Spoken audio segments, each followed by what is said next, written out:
Oregano, making a tincture today for reasons listed in the book. My jot notes. So I'm going to do a small batch of oregano tincture today in a 1-cup jar. I may have to add to it as it produces more, but it's flowering quite nicely. You can take snips too by removing the leaves and this, and then putting it in water. I'm trying to read it, but that's not my purpose. My purpose is going to make this tincture.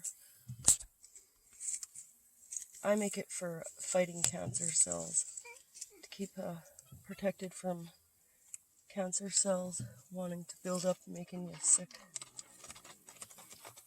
But there's those other reasons that I found written in my book. I've been doing books like this on my own, just taking notes, trying to understand different plants and herbs and such for a few years now. So I was able to get this oregano one opened. Kind of a slow-paced, hot day today. Oregano is ready for me, whether I'm ready for her or not.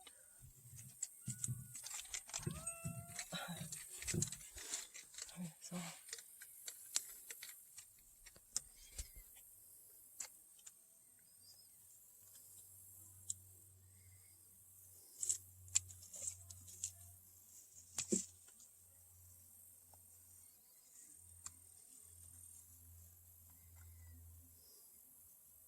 it'll just all grow back. She wants to go into flower though, so now is a good time. And this will be great for immune boosts throughout the winter, or dealing with people who have flus and such. Keeping your immune is important. Lungs, very good for your lungs. I mean, if it can fight your cancer cells, you're looking at a good one here. Natural antibiotic properties in her.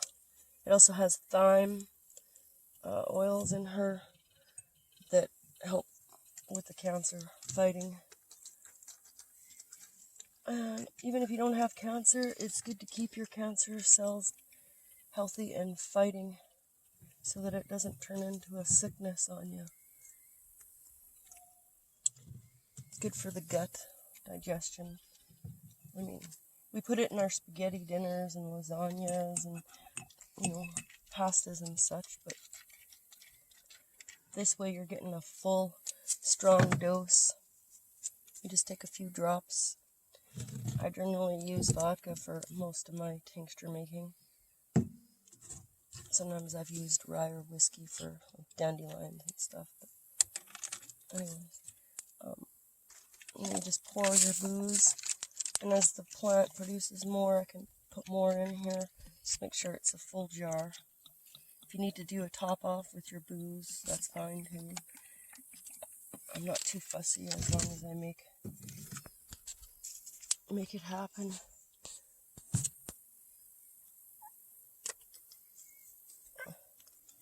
Nervous system problems too, it's great. This here is a good natural antibiotic for in the winter, like staph infections, bacterial staph infections. It'll cure that.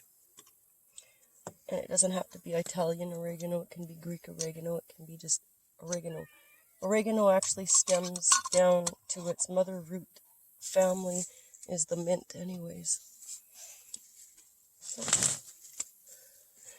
okay, and then what do you do with this?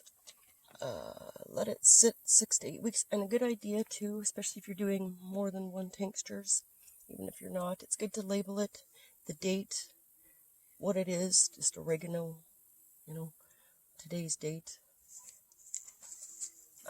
Shake them. I try and do it every three days or so, but they do recommend once daily. Keep it in a dry and dark spot. You can do it less time and you can still take medicine from it. Say you need some and it's only sat for a few days or a week or so. Well, take a few little bits that you need. It's just not gonna be as potent. It's gonna be weaker. So if you try and strain it when it comes to time to strain your plant material from your alcohol, and then you store it in an amber colored jar, or you can get away with putting it in a jar like this, but just make sure it's no light getting to it. So it's not really recommended to do that. Get yourself an amber bottle and you'll be good. And it lasts for, I always say it lasts until it's gone, and then they put an expiration date on it. And usually from the store, if you buy it from a store, they only allow it to sit for a few days, few hours even, before they want to make their money from it. So yours will always be more potent than what you can purchase. And you can also take a few of the leaves, of course, without making the tincture, and add it to your dinners, or just eat them. Pretty mild. Greek oregano is much more like in your face type oregano. This is what I could get this year, was the Italian round. You can add it to your salads, of course, if I'm eating it just raw like this. Such a good friend to have.